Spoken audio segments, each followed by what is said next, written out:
앞으로 세계를 뒤흔들 AI는 게임 체인저로 전 세계는 인공지능 무한 경쟁 시대에 돌입할 상황입니다.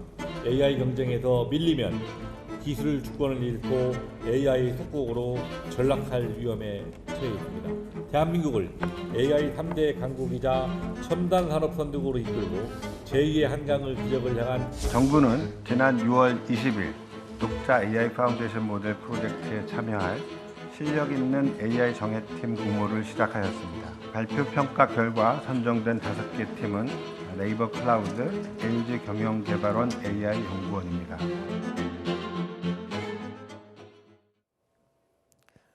보좌관 이름으로, 그러니까 차명 계좌로 AI 관련 주식을 거래한 의혹을 받고 있는 이춘석 의원. 이 의원은요, 지난 6월 이재명 정부의 국정기획위원회에 합류했습니다. 이 안에서 AI 정책을 총괄하는 위치에 있었던 인물입니다. 이 차명거래 의혹이 불거진 지난 4일 이춘석 의원은 국회 본회의 도중에 주식 거래를 하는 장면이 포착이 되면서 큰 논란으로 확산이 됐죠. 그런데 바로 이날 이춘석 의원의 거래가 있기 불과 20여 분 전에 뭐가 있었냐면요. 과기부가 AI 국가대표 기업들 명단을 선정해서 발표를 했습니다. 국내 5대 기업이 선정이 됐는데 바로 이 명단에 오른 기업들의 종목을 이춘석 의원이 가지고 있거나 또는 새로 구입을 했거나 매입을 했거나 이런 거래가 있었던 정황이 또 포착이 된 겁니다. 자, 이춘석 의원이 미공개 정보를 이용했다는 의심을 살 수 있는 바로 그 정황이겠죠. 법조계에서는 이춘석 의원을 둘러싼 의혹 가운데 이 자본시장법 위반 혐의가 가장 크게 처벌받을 수 있을 거라고 예상하고 있습니다. 그러니까 지금 혐의가 한 4개 정도가 거론이 되고 있어요. 그런데 그 가운데 자본시장법, 이게 굉장히 처벌 수위가 높다면서요. 처벌 수위가 높고 또 그 가져간 이득을 환수하는 정도 있죠. 근데 저는 개인적으로 자본시장법 위반 사건은 네이버 등 관련 기관과 약간 통모를 입증해야 되는 부분도 없잖아 있기 때문에 네. 이건 공직자 등 이해충돌 방지법의 전면적인 정면 위반이에요. 네. 2021년도에 공직자 등이 직무수행 중에 알게 된 그 지득한 정보를 이용해서 만약에 이해관계에 있는 일들을 벌이면 처벌 조항이 7년이거든요. 네. 이 법을 만들고 이게 2022년도부터 시행이 됐단 말이에요. 근데 지금 이춘석 의원께서 한 저 행위가 공직자 이해충돌방지법의 정면 위반이에요. 네. 본인이 AI 관련 법안도 발의하고요. 그다음에 국정기획위원이라는 게 사실은 실제 정부의 정책을 정하고 그다음에 정책의 우선순위까지 정하고 지원 규모, 지원 대상 이런 거 다 정하는 거잖아요. 그런 법안을 그런 위치에 있는 분이 그 같은 그 겹치는 시간대에 저런 행위를 했다는 거. 네. 정면 공직자 이해충돌 방지법 위반이기 때문에 네. 저는 개인적으로 이춘석 의원에 머물지 않고 네. 국정기획위원회 위원들을 대상으로, 왜냐하면 위원들 할 때 아마 이게 이 사인 받을 거예요. 이거 네. 이용해가지고 하면 안 됩니다. 서약서. 그 서약서 내용을 공개하고 네. 그 서약서 위반 행위가 있는지 여부에 대해서 전수조사해야죠. 아하. 그다음에 이게 전수조사가 만약에 미흡하면 이건 특검으로 가야 된다고 봅니다. 네. 앞서 말씀드린 대로 최근 정부의 이 AI 산업 활성화에 앞장섰던 이춘석 의원인 만큼 과거에 이춘석 의원이 해왔던 지적들, 발언들이 다시 그대로 부메랑이 돼서 본인에게 되돌아왔습니다. 인수위 없이 시작된 이재명 정부를 뒷받침해야 하는 중체대한 업무를 맡고 있습니다. 우리 경제 2분과는 이재명 대통령께서 항상 강조하신 AI, 성장 동력, 신재생 에너지를 다루고 있으며 일반 국민의 입장에서 보면 현금 자산의 90%가 넘는 금액 15억을 주식에 투자했다. 이것도 납득하기 어려울 뿐만 아니라 단기간에 그렇게 이익을 남기면 뭔가 내부 정보가 있는 거 아닌가 하는 오해의 소지도 저는 있다고 생각합니다. 사회화 시켜서 정말 대한민국의 오블리주의 우레를 실천할 수 있는 당당한 모습을 보여주셔야. 자, 과거에 저렇게 얘기했습니다. 내부자 거래 같은 것으로 부당하게 주식 거래를 통해 이익을 얻으면 이건 사회에 모두 환원해야 된다. 노블리스 오블리제를 보여줘야 한다. 굉장히 강조를 했습니다. 근데 지금 본인 얘기잖아요. 이게 시간이 거꾸로 다시 적용을 하면. 근데 저 당시 한 2번 정도에 걸쳐 청문회 당시에 그런 유사한 환경에서 그런 비슷한 말씀하셨는데 문제는 그 당시에도 차명 거래를 했다는 거예요. 네. 남편이 사실은 후보자인 그 당시에 후보자들 명의로 주식 거래를 했다는 환경이 비슷해요. 네. 거기에 대해서 저렇게 얘기했다는 게 약간 좀 낯뜨겁다는 생각이 들고 네. 어쨌든 그런 걸로 인해서 본인의 청문회 당시에 지적을 했고 그 이후에 공직자 이해충돌방지법 등이 제정이 됐으면 거기에 맞춰서 본인 행동도 조심하거나 거기에 교정했어야 됨에도 불구하고 이렇게 해왔다는 부분은 사실 좀 이해하기 어렵고 또 하나는 실제 이해충돌방지법 위반이면 국회 공공기관장인 국회의장이 징계까지 하게 돼 있어요. 네. 그래서 이런 부분에 대해서 민주당도 한번 다시 검토를 할 필요가 있다. 네. 지금 저 종목들이요. 이춘석 의원이 차명 계좌에 보유했던 주식입니다. 그런데 저 세 업체가 모두 이 AI, 차세대 AI 산업의 국가 대표 기업들로 선정된 그 명단에 포함된 기업들이고 또 카카오페이 같은 경우에는 이재명 정부 들어와서 무려 62%나 주가가 오른 종목이거든요. 자, 이러다 보니까 이춘석 의원이 당시에 어떤 위치에 있었고 어떤 정보들을 다뤘었고 그리고 공공연하게도 저런 종목들이 그대로 일치한다. 이걸 또 국회에서 차명 계좌를 저렇게 버젓이 하다가 들통이 난 겁니다. 자, 이춘석 의원은요. 이런 또 의혹도 받고 있습니다. 증권사에서 돈을 빌려서 주식을 거래하는 방식, 이거를 신용거래라고 하는데요. 신용융자를 받아서. 자, 근데 이게 이자율도 이자율이지만 이게 증권사 돈을 빌려서 사는 거기 때문에 이게 만약에 주가가 떨어지게 되면요. 그냥 정리매매가 돼서 없어질 수도 있어요. 그렇기 때문에 굉장히 위험한데 신용융자를 받아서 증권사 신용융자로 또 일부 주식을 거래한 게 확인이 됐거든요. 그래서 전문가들은 이렇게 얘기합니다. 이거는 오를 거란 확신이 있기 때문에 신용거래까지 한 거다. 이렇게 되면 더 내부자 거래에 정보를 가지고 있다라는 의심이 더 강하게 들게 되는 부분이잖아요.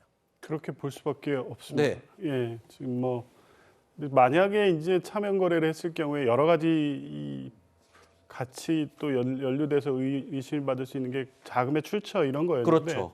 이제 그중 일부는 저렇게 신용 거래를 한 것으로 보여지고 지금 앵커께서 말씀하신 것처럼 신용 거래는 리스크를 안고 할 수 있는 거래가 아닙니다. 확실한 호재 내지 뭐 이런 게 있을 때 하는 거래이기 때문에 관련해서 뭐 추가적으로 이 내부 미공개 정보를 이용했거나 확신이 있었기 때문에 한 게 아니냐라는 의심을 받을 수밖에 없고요. 네. 이미 관련해서 자본시장법 위반 혐의까지 수사 대상이 될 것으로 보여져서요. 수사를 통해서 위법이 있다면 책임을 져야 될 것이고요. 과거 뭐 본인 발언을 소환해서 그에 대한 책임을 뭐 언급할 필요도 없을 것 같습니다. 네. 지금 제기된 의혹 또 위법 관련된 혐의 사실과 관련된 수사가 시작됐고 네. 그 부분에 대해서는 변명의 여지가 없다는 거 본인이 스스로 잘 아실 거고 법적 정치적 책임을 분명히 져야 될 것이고요. 민주당도 그에 대한 책임을 당연히 같이 지고 다시는 이런 일이 발생하지 않도록 하는 후속 조치까지도 같이 강구해야 될 것 같습니다. 알겠습니다. 아까 그 이춘석 의원이 보유했던 주식 가운데 LG CNS와 네이버가 이 국가대표 AI 기업 명단에 포함됐던 기업이고 카카오페이는 이재명 정부 들어서 가장 급격한 가격 상승을 한 종목이었다. 이렇게 제가 다시 한번 정리를 하겠습니다. 공직자의 최우선 가치는 도덕성이라고 이춘석 의원이 과거에 강조해 왔습니다. 그랬던 이춘석 의원이 인사청문회 자리에선 후보자의 차명 주식 거래도 또 서슴없이 비판했던 적도 있습니다. 본 의원도 공직자로서 도덕성이 최우선의 가치다 하는 거에 대해서는 100% 동의합니다. 자, 후보자님, 제가 한 말씀만 더 드리겠습니다. 우리 국민적 눈높이에 후보자의 남편이 주식을 했지만 후보자도 주식 명의를 빌려주고 한 분에 대한 책임이 분명히 후보자에게 있습니다. 네, 있습니다. 인정합니다. 그 책임을 자유스러우시지 못한다고 생각합니다. 저 이춘석 의원의 과거 발언을 이춘석 의원에게 그대로 들려줘야만 하는 그런 상황이 된 거죠. 차명 주식 거래를 비판했던 이춘석 의원, 지금은 본인이 그 의혹을 그대로 받고 있습니다. 만약에 해당 의혹이 사실로 드러날 경우에 과거에 이춘석 의원이 발의했던 법안들 때문에 발목 잡힐 수도 있다라고 확인이 됐습니다. 왜냐하면 과거에 이 AI 기업에다가 정부가 지원해주는 적극 지원해주는 내용의 법안을 또 이춘석 의원이 발의를 했었고 또 비슷한 시기에 또 주식 거래가 있었어요. 제가 웃으면 안 되는데 사실은 그 어떤 생각을 갖고 법안 발의하고 주식 거래했는지 좀 의아한 부분이 없잖아 있어요. 네. 그다음에 다른 헌법재판소 재판관 그 당시 이춘석 의원이 비판하던 그분들은 남편분이 어떤 일을 하는지 모르겠지만 네. 지금 이춘석 의원의 경우에는 사실은 본인이 참원 거래를 했는데 본인의 그 이해 충돌을 어떻게 보면 알려지지 않게 하기 위해서 사면 거래했다 이렇게뿐이 저희가 이해할 수밖에 없잖아요. 네. 그렇다면 그보다 더 안 좋은 그 형태로 거래를 하신 거죠. 그리고 또 하나는 미공개 정보를 이용한 게 아니고 정보를 만드는 위치에 있었던 사람들이잖아요. 그렇죠. 해당 정보를 만드는 사람들이 미공개 정보 이용보다 더 안 좋은 일을 한 거예요. 그럼 국민들 입장에서 보면 대통령께서는 주식시장에서 장난치면은 패가망신한다 이렇게 말씀을 하시는데 이건 장난의 범위를 넘는 거잖아요. 그렇죠. 위정자들이 본인들이 주식의 호재성을 법안 내지 이런 것들 정책을 만들면서 본인은 그 관련된 주식을 거래한다? 저는 이 자체가 글쎄 생각 자체를 하면 안 되는 거 아닌가 싶어서 네. 거듭 말씀드리지만 국정기획위원회의 위원들 서약서 받은 내용대로 네. 한번 점검할 필요가 있다 이렇게 생각합니다. 알겠습니다. 자, 이렇게 이춘석 의원에 대한 논란이 확산되면서 과거의 의정 활동들도 하나 둘씩 들여다보게 하고 있습니다. 먼저 국정위에서 AI 정책을 총괄했을 당시에 이런 점들을 강조했습니다. 경제 2분과에서는 2006년도 정부 R&D 예산 조정 배분 현황을 긴급하게 점검하고 이재명 정부 국정운영 방향이 충실히 담기지 않는 지금 R&D 예산안 확정 절차에 대해 심각한 우려를 표명하였고 긴급 보완 요청을 요청했습니다. 법 개정이 필요하다고 하면 법 개정도 같이 추진하겠습니다. 구체적인 예산안에 대해서는 저희가 지금 검토를 하고 있기 때문에 여기서 밝힐 수 있는 액수는 없는 거고요. 이게 바로 아까 제가 잠깐 언급했던 그 내용입니다. 필요시에 법 개정도 같이 추진하겠다라고 발언했던 이춘석 의원, 실제로요 법안 발의에 이름을 올렸습니다. 그리고 뒤에서는 차명으로 AI 관련 종목들을 사거나 팔거나 거래를 한 게 아니냐라는 강한 의심을 받고 있는 그런 상황이 된 겁니다. 이춘석 의원의 이 주식 차명 거래 의혹이란 암초 때문에 더불어민주당은 지금 이춘석 의원을 제명을 하는 등 그야말로 속전속결 발빠른 대응에 나서고 있습니다. 중징계를 하려 했으나 어젯밤 이춘석 의원의 탈당으로 징계를 할 수 없는 상황이 되었습니다. 당규 제18조 징계를 회피할 목적으로 징계 혐의자가 탈당하는 경우 제명에 해당하는 징계 처분을 결정할 수 있고 제19조 탈당한 자에 대해서도 징계 시효의 완성 여부를 조사할 수 있다는 규정에 의거 이춘석 의원을 제명 조치하도록 하겠습니다. 민주당은 이춘석 의원이 탈당을 했지만 그럼에도 불구하고 탈당 의사를 밝힌 지 13시간 만에 제명 조치까지 취했죠. 이렇게 발빠른 대응에 나선 이유, 정부 세제 개편안으로 투자자와 시장에 이 원성이 쏟아지는 요즘 같은 시기에 자, 이재명 정부 정책 추진 괜한 또 이 구설에 휘말릴까 걱정이 될 수밖에 없을 것 같습니다. 그런데 이게 그냥 제명 조치로 끝날 일이 아니다. 아예 국회의원직 자체를 박탈해야 된다. 의원 제명을 해야 된다. 이런 얘기까지 나오거든요. 이게 현실적으로 이게 추진이 가능한지 과거 사례는 있는지 궁금하네요. 일단 국회의원이 제명된 사례는 김영삼 전 대통령밖에 없죠. 아하. 그 이후에 이제 제명 관련된 여러 안이나 정치적 주장들이 많이 있었지만 결국 뭐 국회의원을 제명한 사례는 없는데요. 이번 건 같은 경우에는 뭐 민주당도 굉장히 엄중하게 보고 있고요. 네. 사안 자체가 그냥 국회의원 한 개인의 일탈 내지 비위 정도로 보기엔 너무 중대합니다. 이제 다만 당으로서는 당원으로서 제명하는 조치를 가장 우선적으로 가장 중요한 징계로 사안을 처리하는 게 당연한데 국회의원 제명 문제는 조금 더 이 지금 관련된 범죄 사실들이 사실로 확인이 된다고 하면 네.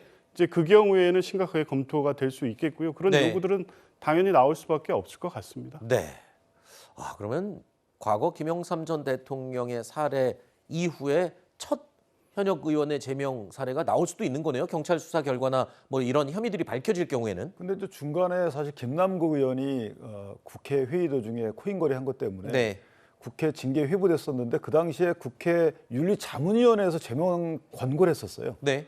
그러니까 수준이 이제 그 정도 수준이 나온다는 거죠.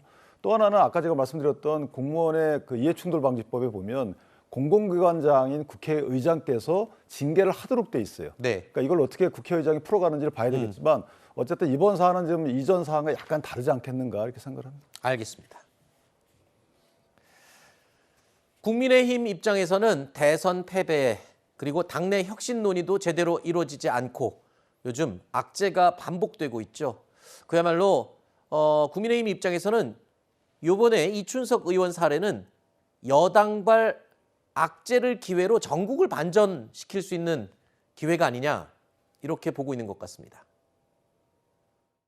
이 사건은 단순한 개인의 일탈이 아니라 이재명 정부의 대표적인 국책 사업과 깊숙하게 연계된 권력형 사건입니다. 일명 이춘석 게이트라고 불러야 마땅합니다. 국민의힘에서는 이춘석 게이트에 대한 특검 수사를 제안하는 바입니다. 그리고 과연 더불어민주당에서 정체불명의 금융거래가 이춘석 의원 한 명뿐일까? 이에 국민의힘에서는 이재명 정부의 국정기획위원회에 참여한 모든 사람을 대상으로 차명재산 전수조사를 요구하는 바입니다. 필요하다면 국회의원 300명 전원에 대한 조사도 아울러 제안합니다. 이 내용이 바로 아까 윤희찬 부위원장님이 얘기하셨던 그 부분입니다. 이춘석 의원에 대한 특검은 물론이고 이 차명재산 전수조사를 제안을 한 겁니다. 국정위에 참여한 사람들뿐만 아니라 국민의힘에서는 의원 전체까지 확대를 해야 된다까지 주장을 하고 있습니다. 이춘석 의원이 국회 법사위원장직을 사임하면서 민주당과 국민의힘은 이 자리를 두고 또 기싸움을 벌이고 있죠. 특별하고 비상한 상황인 만큼 검찰개혁과 관련해서 가장 노련하고 그리고 검찰개혁을 이끌 수 있는 추미애 의원께 위원장직을 맡아달라고 요청했습니다. 국회의장과 법사위원장을 1당과 2당이 나누어 가졌던 국회 관례를 무시하고 모두 독식한 결과입니다. 이춘석 의원 개인의 탈당으로 책임을 회피하려 해서는 안 됩니다. 진정한 반성과 책임은 법사위원장직을 원내 2당에 돌려놓는 데서부터 시작해야 할 것입니다. 자, 민주당이 추미애 의원을 후임으로 지명한 것을 두고 유인태 전 국회 사무총장은 이를 거칠게 하고 정부와 당에 좋지 않은 인상을 줄 사람을 왜 안 쳤는지 모르겠다. 이런 또 분석을 내놨습니다. 법사위원 그리고 저기 상임위원장을 의원을 하면서 2번 하는 경우는 없어요. 원래 2년 하는 걸 1년 했을 때 또 1년을 어디 가서 더 하는. 그렇게 1년 하는 순이 있는데 여긴 2년을 했다고요. 그 삼선쯤에. 삼선쯤 된 친구들 누구를 갖다 앉혀도 그거 다 잘해요. 그 집이 굉장히 뭐 좀 일을 원래 거칠게 하는 사람을 또 앉혀가지고 더 국민들한테 이 정권과 민주당이 하는 거에 대해서 별로 좋은 인상을 주지 않을 가능성이 높은 사람을 또 뭘 그 위원장을 시키고 그러는지 모르겠어요. 조금 야당은 이 법사위원장 자리를 우리 야당에 달라고 계속 주장을 하고 있고 여당은 또 굉장히 중요한 자리이죠. 이 법사위원장 자리 내줄 생각이 없어 보입니다. 이변이 없는 한은 추미애 의원이 법사위원장 자리에 앉게 되지 않을까 이런 분석이 지배적입니다.